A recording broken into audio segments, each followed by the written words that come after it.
Hello everyone, आप सभी को नमस्कार। कैसे हैं आप सभी? उम्मीद है आप सभी अच्छे होंगे और आपकी एग्ज़ाम की तैयारी काफ़ी बढ़िया चल रही होगी। तो यहाँ पर आज हम फिर से जो कि उत्तराखंड एलटी की प्रिपरेशन के लिए हम साइंस का जो भी प्रिपरेशन कर रहे थे, उसमें आज मैं आपको फिर से यहाँ पर कुछ प्रीवियस ईयर्स पेपर जो है यहाँ पर सॉल्यूशन करवाऊँगा। जो केमिस्ट्री पोर्शन से जो क्वेश्चंस आए हुए हैं उनको यहाँ पर सॉल्व करेंगे। इसके अलावा जो है आप जो है अभी हमारा बैच स्टार्ट हो गया है लाइव क्लास, जो कि पेड बैच है। इसमें जो है मैं अभी फ़िलहाल केमिस्ट्री पढ़ा रहा हूँ। अगर माना बायोलॉजी और पेडागोजी का अगर हो पाएगा तो बाद में देखेंगे। फ़िलहाल अभी केमिस्ट्री की क्लासें चल रही हैं। अगर आप केमिस्ट्री की क्लास लाइव जुड़ना चाहते हैं पेड बैच के साथ, तो यहाँ पर आप इस कॉन्टैक्ट नंबर पर आप संपर्क कर सकते हैं। इस पर आप व्हाट्सएप भी कर सकते हैं या फिर आप कॉन्टैक्ट फ़ोन से भी कर सकते हैं। मोबाइल नंबर है 9639837032। इस पर आप व्हाट्सएप भी कर सकते हैं, व्हाट्सएप पे भी आप पूछ सकते हैं और कांटेक्ट फ़ोन भी कर सकते हैं। तो ये हमारा लाइव क्लास का है। लाइव क्लास में आपको केमिस्ट्री यहाँ पर करवाई जाएगी, जिसमें हम कोशिश करेंगे कि आपका केमिस्ट्री वाला पोर्शन पूरा कवर करवा दिया जाए।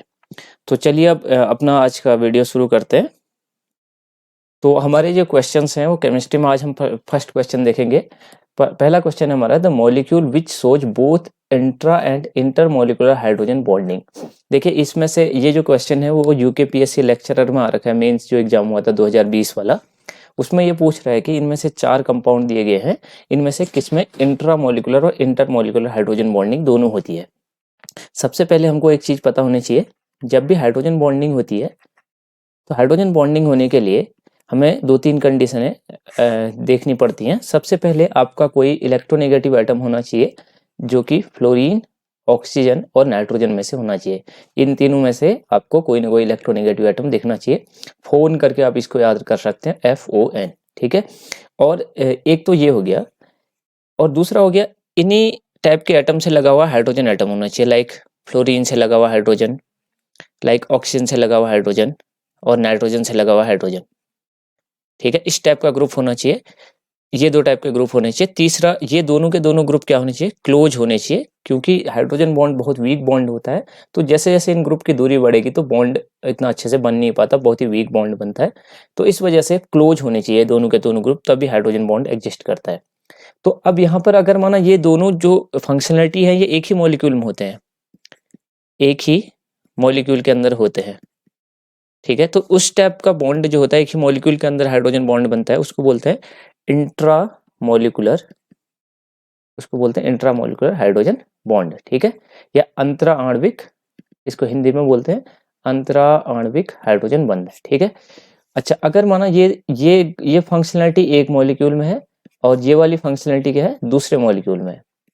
दूसरे मॉलिक्यूल में दोनों स्पीशीज अलग अलग हैं, तो तब जो इन दोनों के बीच में अगर हाइड्रोजन बॉन्ड बनेगा, मतलब 2 मॉलिक्यूल के बीच में अगर बनेगा, 2 मॉलिक्यूल के बीच में, तो इस टाइप का जो हाइड्रोजन बॉन्ड होता है उसको बोलते हैं इंटरमॉलिक्यूलर, इंटरमॉलिक्यूलर हाइड्रोजन बॉन्ड, यानी अंतर आणविक।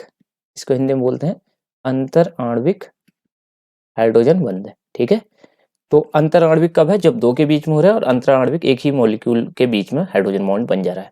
तो अब यहाँ पर से हम देखते हैं, देखिए अब हमें पहले पहचानना है कि हाइड्रोजन बॉन्ड किस मॉलिक्यूल में पॉसिबिलिटी नहीं है। देखिए यहाँ पर CH3 CH2 CH2 CH3, इसमें कहीं पर भी ONF में से कुछ नहीं दिख रहा है, तो इसमें नहीं हो सकता है। चौथा, इसमें भी हाइड्रोजन बॉन्ड नहीं हो सकता, क्योंकि इसमें फ्लोरीन, ऑक्सीजन, नाइट्रोजन में से कुछ भी नहीं है।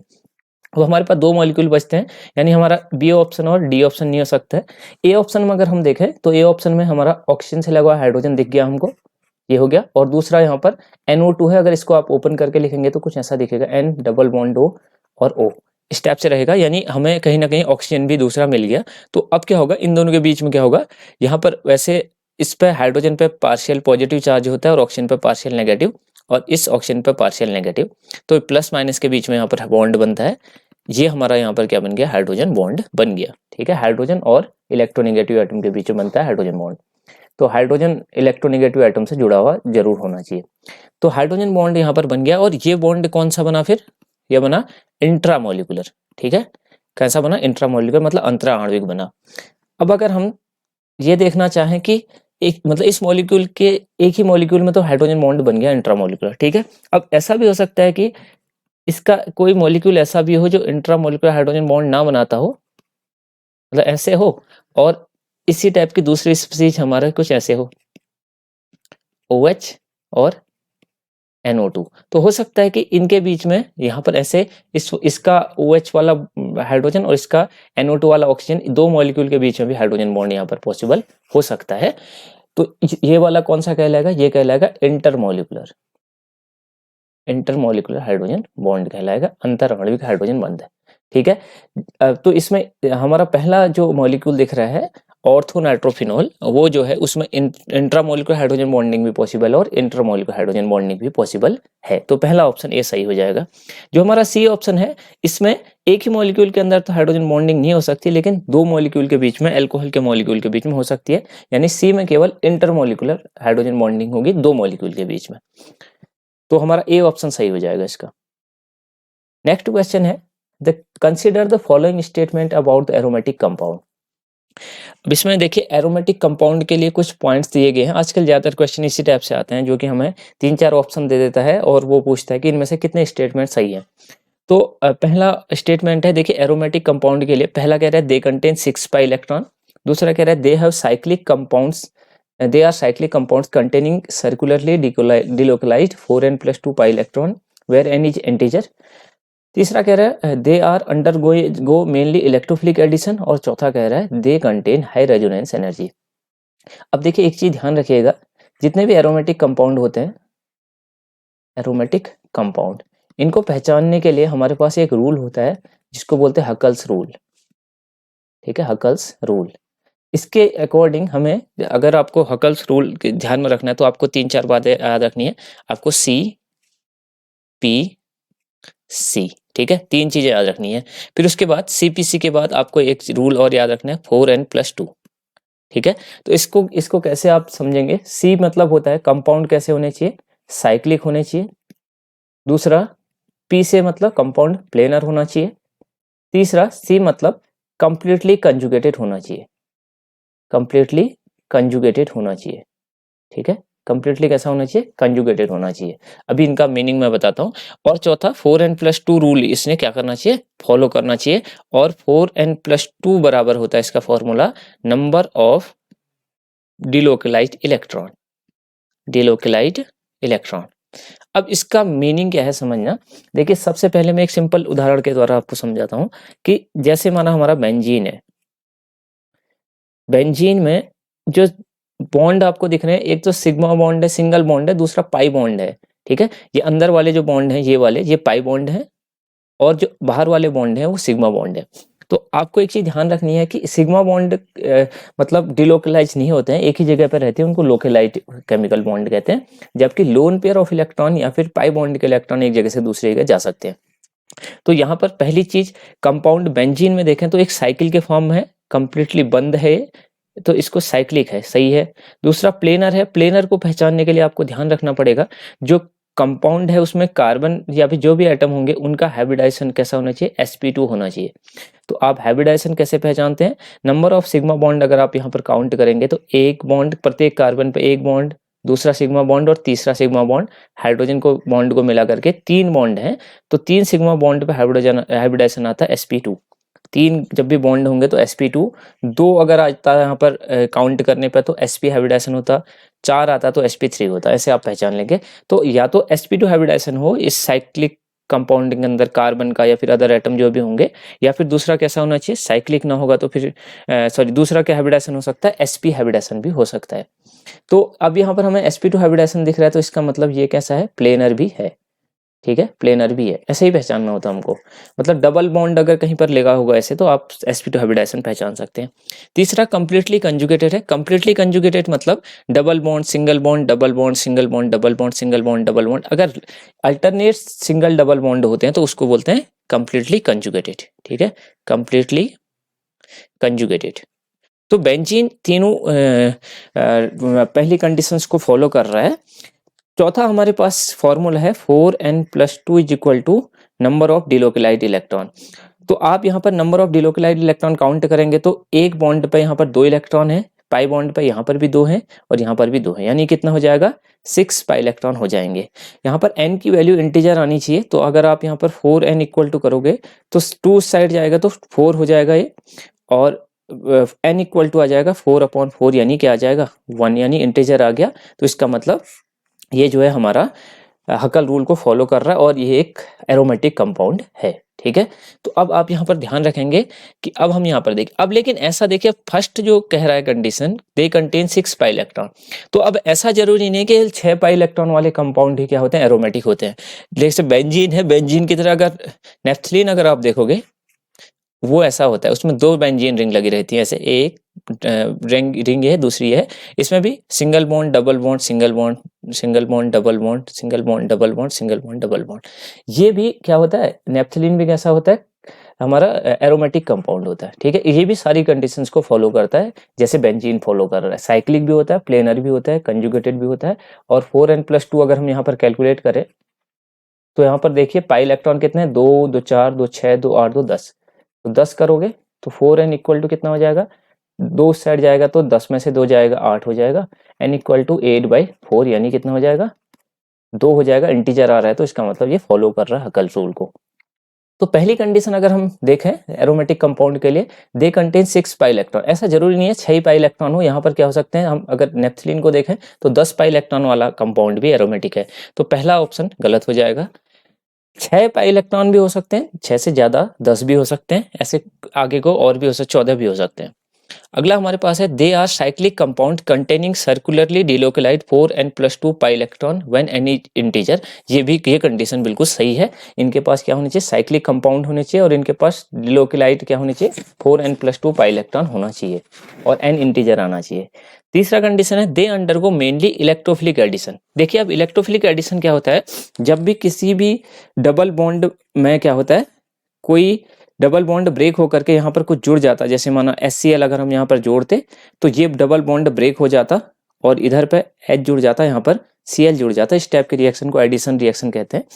तो यहाँ पर लेकिन जो एरोमेटिक कंपाउंड है तो एडिशन रिएक्शन नहीं देते, इसके कंपेयर में क्या देते हैं सब्स्टिट्यूशन रिएक्शन। ऐसा इसलिए करते हैं क्योंकि जैसे ही ये एडिशन रिएक्शन देगा तो इसके एरोमेटिसिटी खत्म हो जाएगी, मतलब इसका कंजुगेशन खत्म हो गया तो एरोमेटिसिटी खत्म होगी, इस वजह से ये ऐसा नहीं करना चाहते, अनस्टेबल कंपाउंड में कन्वर्ट नहीं होना चाहते, तो ये इलेक्ट्रोफिलिक एडिशन रिएक्शन नहीं देते हैं, ये देते हैं सब्स्टिट्यूशन रिएक्शन, जिसमें क्या होता है यहाँ से हाइड्रोजन हटेगा और इसकी जगह दूसरा कोई ग्रुप आकर के जुड़ जाएगा, जिससे एरोमेटिसिटी खत्म नहीं होती है। अच्छा चौथा ऑप्शन है they contain high resonance energy. हाँ ये बात सही है कि इनकी रेजोनेंस एनर्जी क्या होती है काफी हाई होती है, ठीक है, मतलब ये काफी ज्यादा क्या होते हैं स्टेबल कंपाउंड होते हैं, ठीक है। और मतलब इनकी रेजोनेंस एनर्जी मतलब होती है जितनी ज्यादा एनर्जी इन्होंने अपने को स्टेबल होने में निकाल दी है वो रेजोनेंस एनर्जी कहलाती है। तो जितनी ज्यादा एनर्जी ये रिलीज कर देते हैं उतना ही ज्यादा कंपाउंड स्टेबल हो जाता है, इस वजह से दूसरा और चौथा ऑप्शन बिल्कुल सही है, ठीक है। तो इसमें अगर आप नीचे लिखा गया भी है about aromatic compound they contain 4n+2 pi electron on planar cyclic ring, they undergo mainly electrophilic substitution reaction और they contain high resonance energy and extra stability. ये क्वेश्चन बहुत ज्यादा इंपॉर्टेंट है, इस टाइप से अगर ये क्वेश्चन आ जाएगा तो ऐसे बहुत सारे क्वेश्चन आते हैं एग्जाम्स में, वो आप आसानी से कर पाएंगे। तो उम्मीद है ये सही आपको समझ में आएगा, इसका डी ऑप्शन सही हो जाएगा। नेक्स्ट क्वेश्चन देखिए, ऐसा ही यूकेपीएससी लेक्चरर में आ रखा है मेंस में 2020 में। देखिए क्या कह रहा है, out of the following compounds identify which one is non aromatic. इनमें से कौन सा क्या है नॉन एरोमेटिक है। देखिए एरोमेटिक कंडीशन मैंने अभी बताई थी, नॉन एरोमेटिक क्या होते हैं जो उन तीनों कंडीशनों को फॉलो नहीं करेगा, यानी साइक्लिक प्लेनर और कंजुगेटेड में से कोई भी कंडीशन को अगर फॉलो नहीं करेगा तो वो क्या हो जाएगा, वो नॉन एरोमेटिक हो जाएगा, ठीक है। तो अगर हम पहला तो हमारा बेंजीन ही है और हमें पता है बेंजीन कैसा होता है एरोमेटिक होता है, ठीक है, तो ये वाला तो एरोमेटिक हो गया। हाँ अच्छा दूसरा अगर हम देखें तो यहाँ पर अगर देखें तो ये भी क्या है 2 पाई इलेक्ट्रॉन यहाँ पर है, 2 पाई इलेक्ट्रॉन यहाँ पर है और 2 पाई इलेक्ट्रॉन, 2 जो डिलोकलाइज इलेक्ट्रॉन है वो लोन पेयर वाले भी हैं, लोन पेयर भी डिलोकलाइज हो जाते हैं। तो 2 2 4 2 6 6 पाई इलेक्ट्रॉन, 6 डिलोकलाइज इलेक्ट्रॉन यहाँ पर है और साइक्लिक भी है, प्लेनर भी है, कंजुगेटेड भी है, lone pair single bond double bond single bond double bond, तो ये भी कैसा है ये भी एरोमेटिक है। और ये कंपाउंड जो है इसको बोला जाता है फ्यूरॉन, ठीक है। सॉरी ये फ्यूरॉन नहीं है अभी क्योंकि इसमें नेगेटिव चार्ज है, ठीक है। अच्छा अगला हमारा ये वाला जो कंपाउंड है इसमें भी सेम वैसी कंडीशन है, यहाँ पर नेगेटिव चार्ज था केवल यहाँ पर लोन पेयर भी है, तो ये भी हमारा क्या है 2 पाई इलेक्ट्रॉन यहाँ, 2 पाई इलेक्ट्रॉन यहाँ और 2 पाई इलेक्ट्रॉन, मतलब 2 जो डिलोक्लाइड लोन पेयर इलेक्ट्रॉन है वो यहाँ है, तो 6 पाई इलेक्ट्रॉन यहाँ पर भी है। और बिल्कुल बेंजीन की तरह ये भी कैसा है, ये भी एरोमेटिक कंपाउंड है, ठीक है। साइक्लिक भी है, प्लेनर भी है, कंजुगेटेड भी है और लास्ट में क्या है 4n+2 पाई इलेक्ट्रॉन वाला फॉर्मूला भी फॉलो कर रहा है। चौथा डी ऑप्शन जो हमारा है वो वहां पर अगर हम देखेंगे तो यहाँ पर देखिए lone pair, single bond, double bond, फिर लेकिन सिंगल बॉन्ड है, तो यहाँ पर क्या है कंप्लीटली कंजुगेटेड क्या है, ये नहीं है, कंप्लीटली कंजुगेटेड नहीं है। कैसे पता चल रहा है, क्योंकि कंप्लीटली कंजुगेटेड में अगर होता तो लोन पेयर फिर single bond double bond, single bond यहाँ पर डबल बॉन्ड आना चाहिए था, तो यहाँ पर alternate single bond double bond ना होकर के सिंगल बॉन्ड आ रहा है, तो ये क्या है एरोमेटिक नहीं है, तो ये कौन सा है, डी हो जाएगा, नॉन एरोमेटिक, ठीक है। तो ये मेरे ख्याल से आपको समझ में आया होगा। अगला क्वेश्चन है डिहाइड्रेशन ऑफ अल्कोहल, इसका ऑर्डर क्या होगा, ठीक है। डिहाइड्रेशन ऑफ अल्कोहल का ऑर्डर क्या होगा, इसके लिए आपको ना वो पता होना चाहिए, stability of carbocation, stability of carbocation. अब आप एक चीज ध्यान देखना, डिहाइड्रेशन जब भी होता है, पहले भी मैंने अपनी एक पिछली वीडियो में भी ये वाला क्वेश्चन इसी टाइप का बताया था, डिहाइड्रेशन मतलब होता है H2O का रिमूव होना, H2O का बाहर निकलना, H2O का बाहर निकलना, ठीक है। H2O मतलब डिहाइड्रेशन, जैसे गर्मी में डिहाइड्रेशन हो गया कहता है, मतलब शरीर से पानी बाहर निकल गया। तो जब भी डिहाइड्रेशन होता है तो यहाँ पर से OH क्या होना चाहिए, यहाँ से बाहर निकलना चाहिए और इसके बगल से कहीं ना कहीं H जो है वो बाहर निकलना चाहिए। तो अब आप एक चीज ध्यान रखिएगा कि जहां पर से OH निकलने के बाद जो कार्बोकेटाइन जिसमें सबसे ज्यादा स्टेबल बनेगा, वहीं पर डिहाइड्रेशन होने की सबसे ज्यादा पॉसिबिलिटी होगी। तो अगर हम यहाँ पर देखें तो यहाँ से इधर से OH निकलेगा फोर्थ में, इधर से यहाँ से निकलेगा, इधर से यहाँ से निकलेगा और इधर से यहाँ से निकलेगा। जब भी OH निकलेगा तो ये बॉन्ड ब्रेक होगा, तो ऑक्सीजन ज्यादा इलेक्ट्रोनिगेटिव होता है, इसके साइड बॉन्ड ब्रेक हो रहे हैं तो ये ऑक्सीजन पे नेगेटिव चार्ज आएगा और इधर पे कैसा आएगा प्लस चार्ज, यहाँ पर इधर पे प्लस चार्ज आएगा इस कार्बन पे, यहाँ पर इस कार्बन पे प्लस चार्ज आएगा, यहाँ पर इस कार्बन पे प्लस चार्ज आएगा। अगर आप यहाँ पर देखें तो आपको एक चीज पता होना चाहिए, कभी भी अगर आप स्टेबिलिटी ऑफ कार्बोकेटाइन देखेंगे तो आपको याद रखना है सबसे ज्यादा स्टेबल, आपको ये याद रखना ARHI, इस सीक्वेंस में आपको स्टेबिलिटी का ऑर्डर देखना है, मतलब सबसे ज्यादा स्टेबल जो होंगे वो एरोमेटिक वाले होंगे, एरोमेटिक कार्बोकेटाइन होंगे। दूसरा फिर रेजोनेंस, अगर इससे दूसरा फैक्टर हमको रेजोनेंस देखना है। तीसरा हमको हाइपर कंजुगेशन देखना है, हाइपर कंजुगेशन। अगर ये सब चीजें आपको समझनी है, रेजोनेंस, हाइपर कंजुगेशन, एरोमेटिसिटी, तो ये मैंने GOC का एक जनरल ऑर्गेनिक केमिस्ट्री का एक प्लेलिस्ट बना रखा है अपने चैनल पर, इसी पर, वहां पर से आप इसको समझ सकते हैं। और चौथा हमारा यहाँ पर इंडक्टिव इफेक्ट होता है, इंडक्टिव इफेक्ट, ठीक है। अब अगर यहाँ पर से आप देखें तो इस हाइड्रोजन OH को निकलने के बाद यहाँ पर कहीं पर भी एरोमेटिक कंपाउंड नहीं बन पा रहा है, ठीक है, एरोमेटिक कंपाउंड कहीं नहीं बन रहा है, ठीक है, इसको निकलने के बाद कह रहा हूं है। अच्छा दूसरा यहाँ पर से एक चीज और हम देख सकते हैं, अगर आप स्टेबिलिटी को देखेंगे तो एक चीज और देखना हमेशा, बेंजाइलिक और जो हमारे एलाइलिक कार्बोकेटाइन होते हैं वो काफी ज्यादा स्टेबल माने जाते हैं, ठीक है। बेंजाइलिक और एलाइलिक कार्बोकेटाइन बहुत ज्यादा स्टेबल माने जाते हैं क्योंकि इनमें रेजोनेंस होता है। अब बेंजाइलिक किस टाइप के होते हैं वो मैं आपको बता रहा हूँ। बेंजीन रिंग के नेक्स्ट वाले कार्बन पर अगर प्लस चार्ज आता है तो इसको बेंजाइलिक बोलते हैं, और डबल बॉन्ड के नेक्स्ट कार्बन पर प्लस चार्ज आता है तो इसको एलाइलिक बोलते हैं, ठीक है। ये वाला हमारा बेंजाइलिक कार्बोकेटाइन है, बेंजाइलिक कार्बोकेटाइन, और ये वाला हमारा है एलाइलिक कार्बोकेटाइन, ठीक है। अब यहां पर से अगर देखिए, यहां पर से अगर OH निकलता है इस वाले केस में, ठीक है, फोर्थ वाले में, तो यहाँ पर बेंजीन रिंग नहीं है, ये बात ध्यान में रखना। बेंजीन रिंग तभी होती है जब सभी जगह डबल बॉन्ड लगे होते हैं। अगर यहाँ पर से OH निकलेगा तो यहाँ पर कौन सा कार्बोकेटाइन बनेगा, ये वाला कौन सा बनेगा, एलाइलिक, एलाइलिक कार्बोकेटाइन बनेगा, ठीक हो गया। इधर से निकलेगा तो ये इस यहाँ से डबल बॉन्ड पर ही प्लस चार्ज बनेगा, तो ये तो काफी अनस्टेबल होगा, ठीक है, और इसको एराइलिक कार्बोकेटाइन बोलते हैं। वैसे यहाँ पर भी डबल बॉन्ड पर ही बन रहा है, इसको बोलते हैं विनाइलिक कार्बोकेटाइन, ये भी काफी अनस्टेबल होता है।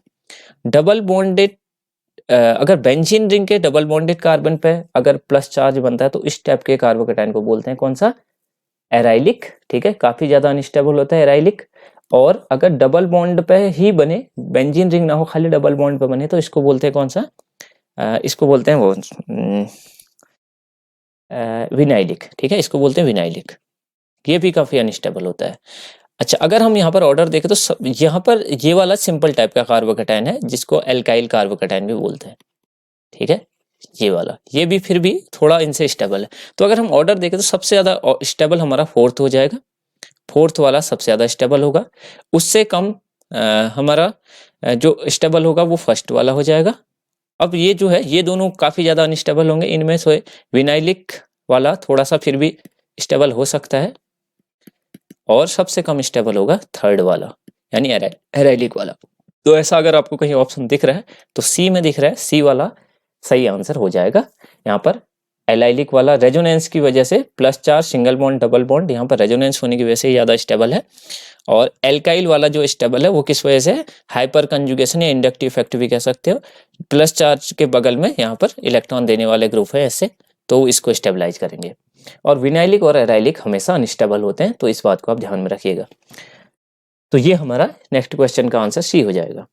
अगला क्वेश्चन देखिए, बहुत ही सिंपल क्वेश्चन है। ये वाला क्वेश्चन हमारा एलटी के एग्जाम में भी आया था 2018 में। तो इसमें देखिए कह रहा है कि मोस्ट स्टेबल कार्बोकेटाइन।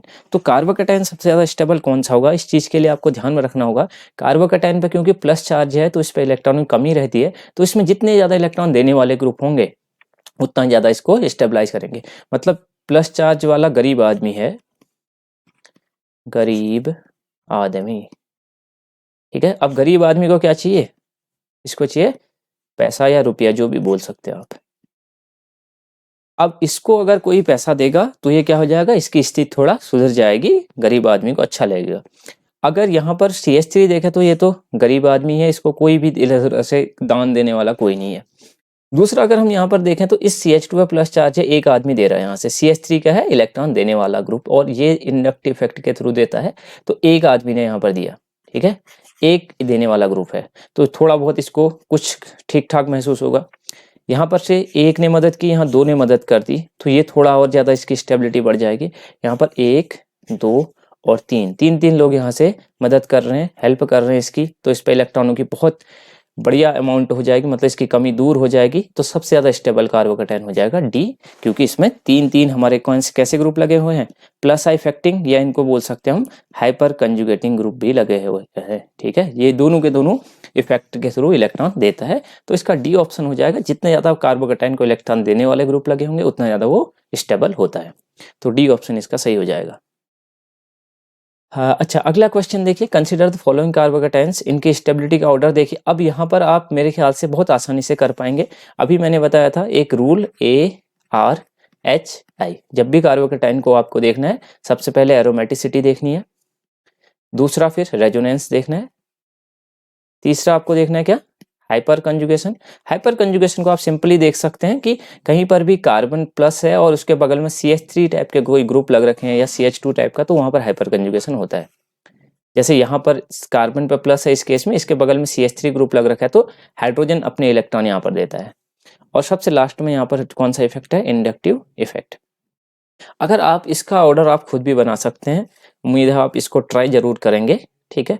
तो इसमें अगर हम देखें तो इसमें हम सबसे ज्यादा स्टेबल, हमें सबसे पहले एरोमेटिसिटी देखनी है। तो यहाँ पर हमारा जो डी ऑप्शन है, फोर्थ ऑप्शन जो है उसमें देखेंगे अगर, तो प्लस चार्ज फिर single bond double bond single bond double bond single bond double bond, तो यहाँ पर क्या है, एरोमेटिसिटी पॉसिबल है, ठीक है। बाकी सारी कंडीशन आप देखेंगे तो फोर्थ जो ऑप्शन है वो सबसे ज्यादा स्टेबल हो जाएगा, क्योंकि ये कैसा है, ये हमारा एरोमेटिक कंपाउंड है। अच्छा, उसके अलावा अगर हम फिर रेजोनेंस देखें तो रेजोनेंस किस में है, थर्ड में भी नहीं है, सेकंड में भी नहीं है, क्योंकि डबल बॉन्ड ही है, नहीं तो थर्ड और सेकंड में तो हो ही नहीं सकता रेजोनेंस। तो फर्स्ट वाले ऑप्शन में अगर देखें तो plus charge single bond double bond, तो यहाँ पर रेजोनेंस पॉसिबल है, ठीक है। तो उसके बाद कौन सा आ जाएगा, फर्स्ट उससे कम स्टेबल आ जाएगा।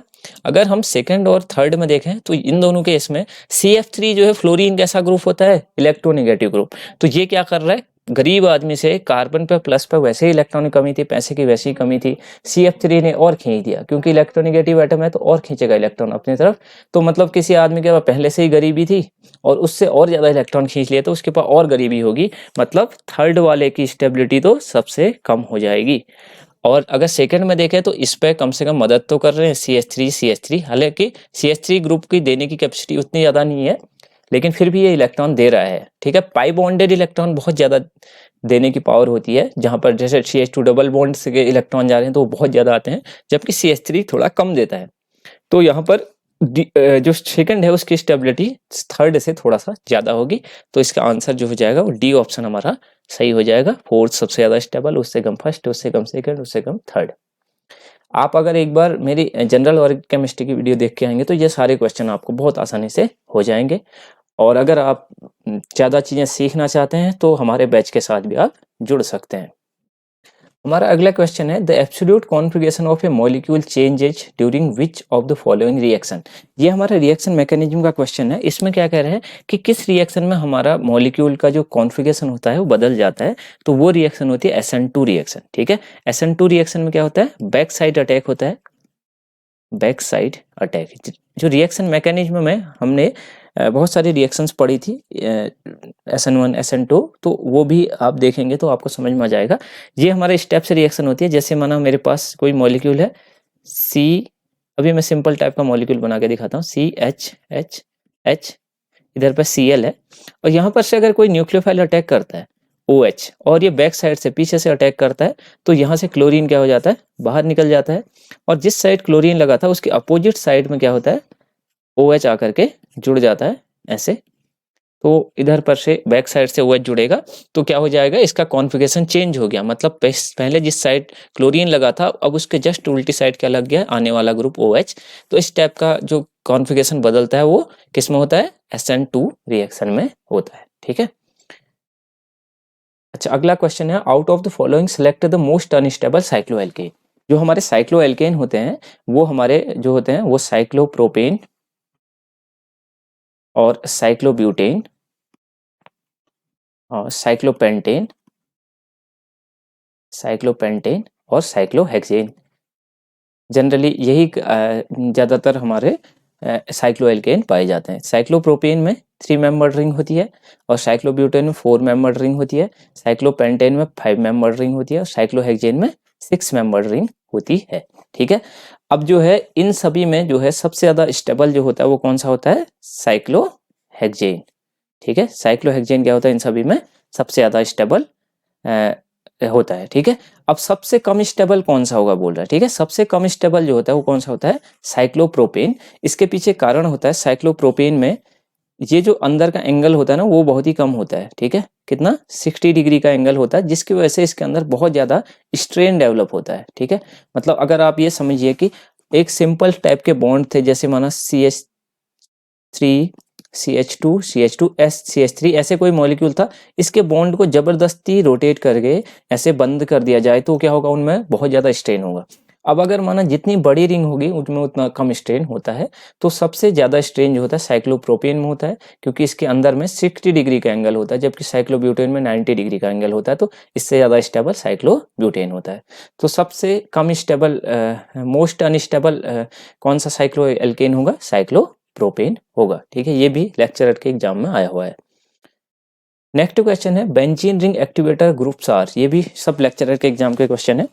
बेंजीन रिंग एक्टिवेटर्स ग्रुप कौन से होते हैं, इन ग्रुप को बोला जाता है ऑर्थो पैरा डायरेक्टिंग ग्रुप, ठीक है। ऑर्थो पैरा डायरेक्टिंग ग्रुप या ऑर्थो पैरा डायरेक्टिंग होगा ये, सब्स्टिट्यूएंट्स या ग्रुप, ठीक है। जैसे माना कोई भी हमारा बेंजीन रिंग है, बेंजीन रिंग पे जब भी इलेक्ट्रॉन देने वाले ग्रुप होते हैं, चाहे वो लोन पेयर के द्वारा दें या फिर नेगेटिव चार्ज के द्वारा इलेक्ट्रॉन अगर रिंग की तरफ देते हैं रेजोनेंस के द्वारा, lone pair, single bond, double bond, single bond, double bond, तो इस टाइप के सारे ग्रुप क्या कहलाते हैं, बेंजीन रिंग एक्टिवेटर, क्योंकि ये क्या करते हैं, रिंग की तरफ इलेक्ट्रॉनों को बढ़ा करके ऑर्थो और पैरा पोजिशन पे कैसा चार्ज क्रिएट कर देते हैं, नेगेटिव चार्ज। सॉरी, एक सेकेंड। तो ये क्या करते हैं, रिंग की तरफ इलेक्ट्रॉनों को देकर के ऑर्थो और पैरा पोजिशन पे नेगेटिव चार्ज क्रिएट कर देते हैं। तो यहाँ पर OH ने इलेक्ट्रॉन दिया, इधर पे नेगेटिव चार्ज और इधर पे, इन दोनों पोजीशन पे, ठीक है। ये वाली पोजीशन नेक्स्ट ऑर्थो कहलाती है और ये वाली क्या कहलाती है, पैरा। जो भी ग्रुप होता है उसके बगल वाली पोजीशन ऑर्थो और उसके सामने वाली पोजीशन पैरा होती है। तो इस वजह से ऑर्थो पैरा डायरेक्टिंग ग्रुप, जो भी हमारे लोन पेयर या नेगेटिव चार्ज जो इलेक्ट्रॉन देने वाले ग्रुप होते हैं, वो सभी बेंजीन रिंग को एक्टिवेट कर देते हैं, इस पर नेगेटिव चार्ज क्रिएट कर देते हैं और इस पर इलेक्ट्रोफाइल बहुत जल्दी अटैक करता है।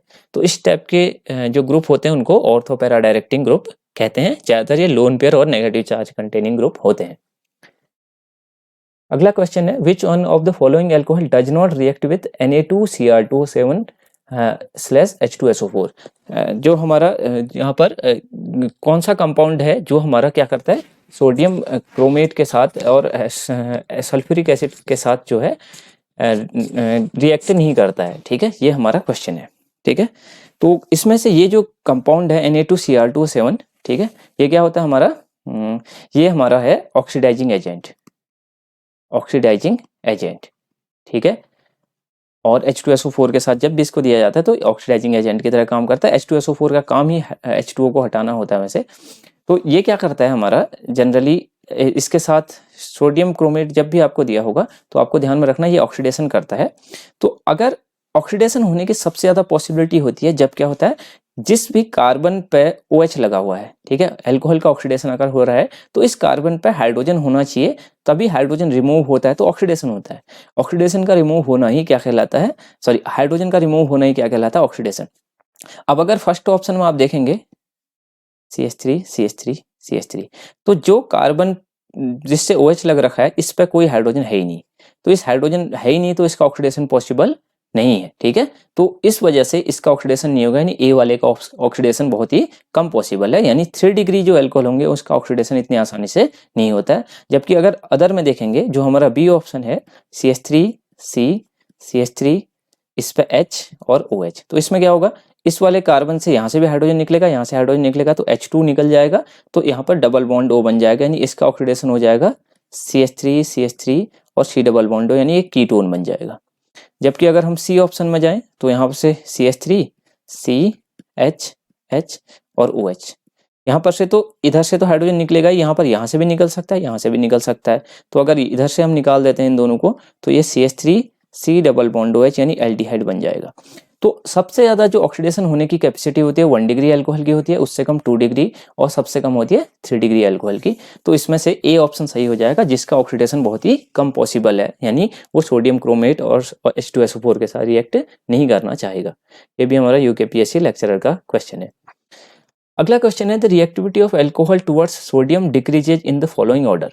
देखिए, सोडियम के साथ जो हमारा अल्कोहल के ऑर्डर की बात हो रही है कि जो हमारा अल्कोहल्स हैं वो सोडियम के साथ रिएक्टिविटी उनकी किस ऑर्डर में होती है। तो हमारे पास 3 टाइप के यहाँ पर अल्कोहल दे रखे हैं, CH3 CH2 OH, ये हमारा 1 डिग्री अल्कोहल है। अगर 2 डिग्री अल्कोहल की बात करें तो CH3 CH OH CH3, और अगर 3 डिग्री अल्कोहल की बात करें तो CH3 C OH CH3 और CH3, ठीक है। 1 डिग्री 2 डिग्री और ये 3 डिग्री अल्कोहल है। अब कह रहा है जो सोडियम है उनकी रिएक्टिविटी किसके लिए सबसे ज़्यादा होगी, ठीक है। तो यहाँ पर आप ध्यान में रखिएगा, जब भी सोडियम की रिएक्टिविटी अल्कोहल के साथ होती है तो सोडियम यहाँ पर एक्ट्स एज ए बेस। ये सोडियम किसकी तरह काम करता है, मेटल होता है, इस वजह से ये क्या करता है, बेस की तरह काम करता है। और बेस का काम होता है क्या, बेस का काम होता है removal of hydrogen, removal of hydrogen. Hydrogen को क्या करता है, ये रिमूव करना चाहता है, ठीक है। अब यहाँ से अगर हम फर्स्ट में देखें तो यहाँ से हाइड्रोजन निकालेगा सोडियम, तो इस पर माइनस चार्ज आ जाएगा ऑक्सीजन पर, क्योंकि H+ निकलेगा। यहाँ पर इस वाले पर आएगा और यहाँ पर किससे आएगा, इस पर माइनस आ जाएगा। तो अगर इन तीनों केसों में अगर हम देखें तो इधर पर जो बन जाएगा वो बन जाएगा CH3 CH2 O नेगेटिव, और इसके बगल में Na पॉजिटिव आ जाएगा, हाइड्रोजन गैस यहाँ से बाहर निकल जाएगी। दूसरे में बन जाएगा CH3 CH CH3 O minus, और यहाँ बन जाएगा CH3 C CH3 CH3 और यहाँ पर O माइनस। अगर हम यहाँ पर देखें तो नेगेटिव चार्ज सबसे ज़्यादा स्टेबल जिसमें होगा वही कंपाउंड रिएक्ट करना चाहेगा। नेगेटिव चार्ज पे इलेक्ट्रॉनों की अधिकता होती है तो इसको और इलेक्ट्रॉन दिए जाएंगे तो अनस्टेबल हो जाएगा। अब यहाँ पर देखें तो यहाँ पर से देने वाले साइड का एक ही ग्रुप है, ये वाला, ठीक है। यहाँ क्या कर रहे हैं, इधर से भी देने वाला ग्रुप है, इधर से भी देने वाला ग्रुप है, तो दो ग्रुप देने वाले हैं। तो इस ऑक्सीजन पर बहुत ज्यादा नेगेटिव चार्ज क्रिएट हो जाएगा। जितना ज्यादा नेगेटिव चार्ज उतनी ज्यादा अनस्टेबिलिटी। कोई भी चार्ज जितना ज्यादा होता है उतना ज्यादा अनस्टेबिलिटी होती है। अगर यहाँ पर देखें तो 1, 2 और ये तीसरा देने वाला ग्रुप, तो यहाँ पर तो बहुत ज़्यादा नेगेटिव चार्ज हो जाएगा, तो ये बहुत ज़्यादा अनस्टेबल होगा। तो अगर हम यहाँ पर देखें तो 1 डिग्री एल्कोहल के केस में जो हमारा नेगेटिव चार्ज बन रहा है वो सबसे ज़्यादा स्टेबल है, और 3 डिग्री में सबसे ज़्यादा अनस्टेबल है। तो इसका ऑर्डर जो हो जाएगा 1 डिग्री सबसे ज़्यादा रिएक्टिव, 2 डिग्री उससे कम और 3 डिग्री सबसे कम होगा। क्योंकि 1 डिग्री एल्कोहल के केस में जो हमारा एल्कोक्साइड आयन बन रहा है वो ज़्यादा स्टेबल है, क्योंकि उसमें देने वाला इलेक्ट्रॉन देने वाला ग्रुप एक ही साइड से है, तो वो स्टेबल है। तो इसका ऑर्डर हो जाएगा 1 डिग्री सबसे ज़्यादा, 2 डिग्री उससे कम, 3 डिग्री सबसे कम। अब हमारा लगभग लास्ट क्वेश्चन है, the alkene which on ozonolysis yield acetone. ये हमारा सेम स्टेप का क्वेश्चन हमारा एलटी के एग्जाम में भी इस बार आया था 2020 में, कि ओजोनोलिसिस से रिलेटेड। तो इनमें से कौन सा हमारा कंपाउंड एल्कीन है जो ओजोनोलिसिस करके क्या करता है, एसीटोन बनाता है। ठीक है, सबसे पहले तो आपको एसीटोन पता होना चाहिए। एसीटोन होता है CH3 C double bond O CH3। ठीक है, ये हमारा एसीटोन है। और अब हम देखिए यहाँ पर जब भी आपको ओजोनोलिसिस दी जाती है तो ओजोन फर्स्ट स्टेप में दिया जाता है, और जनरली जिंक और H2O सेकंड स्टेप में दिए रहते हैं, यानी रिडक्टिव ओजोनोलिसिस जिसको हम बोल लेते हैं। तो यहाँ पर से क्या होता है, आपको सिंपली क्या करना है, जब भी आपको ओजोनोलिसिस दी होगी तो आपको इस डबल बॉन्ड को क्या करना है, ब्रेक कर देना है और दोनों साइड ऑक्सीजन जोड़ देने हैं। तो जहां पर से आपको दिख जाए कि ये कंपाउंड बन जा रहा है वो ऑप्शन सही हो जाएगा। आप सभी में ऐसा ब्रीज से डबल बॉन्ड ब्रेक कीजिए, ऑक्सीजन ऑक्सीजन जोड़ते जाइए, ऐसे और ऐसे। तो आपको दिख रहा होगा जो थर्ड सी ऑप्शन है उसमें क्या बन जा रहे हैं हमारे CH3, क्या बन जाएगा CH3 whole twice C double bond O, और इस साइड से भी क्या बन जाएगा CH3 whole twice C double bond O। यानी इसको अगर अच्छे से ओपन करके लिखेंगे तो CH3 C double bond O CH3 के 2 मॉलिक्यूल ये बन गए, यानी हमारा एसीटोन यहाँ पर बन जाएगा किसमें, सी ऑप्शन में। पहले ऑप्शन में क्या बनेगा, CH डबल बॉन्ड O, यहाँ तो फॉर्मेल्डिहाइड बन रहा है। दूसरे में क्या बन जाएगा CH3 CH double bond O, formaldehyde के बाद ये बना हमारा एसिटाल्डिहाइड। ठीक है, और थर्ड वाले में एसीटोन बन रहा है, और फोर्थ वाले ऑप्शन में क्या बन रहा है CH3 CH double bond O plus CH double bond O, यानी यहाँ पर हमारा एसिटाल्डिहाइड बना और ये वाला हमारा फॉर्मेल्डिहाइड बना। ठीक है, तो यहाँ पर से इस टाइप से आप ओजोनोलिसिस से रिलेटेड क्वेश्चन कर सकते हैं। इस ओजोनोलिसिस के बहुत सारे क्वेश्चन आते हैं। तो हमारा यहाँ पर कौन सा ऑप्शन सही हो जाएगा, एसीटोन बनेगा सी ऑप्शन में। तो यहाँ पर हमारे क्वेश्चन कंप्लीट होते हैं सारे के सारे जितने भी हमने लिए थे।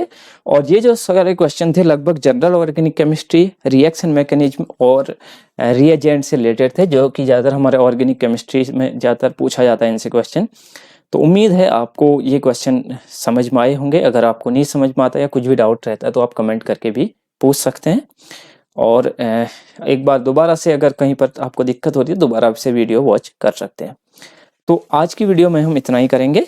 अगर आपको ये सीरीज पसंद आती है या फिर कोई भी आप कुछ इसमें आगे इम्प्रूवमेंट करवाना चाहते हैं तो आप कमेंट सेक्शन में ज़रूर बताइएगा। और आगे इस टाइप की वीडियोज अगर आपको चाहिए तो ज़रूर कमेंट पे आप लोग बताइएगा। उम्मीद है आपको कुछ समझ में आया होगा। मिलते हैं आप नेक्स्ट वीडियो में। Thank you.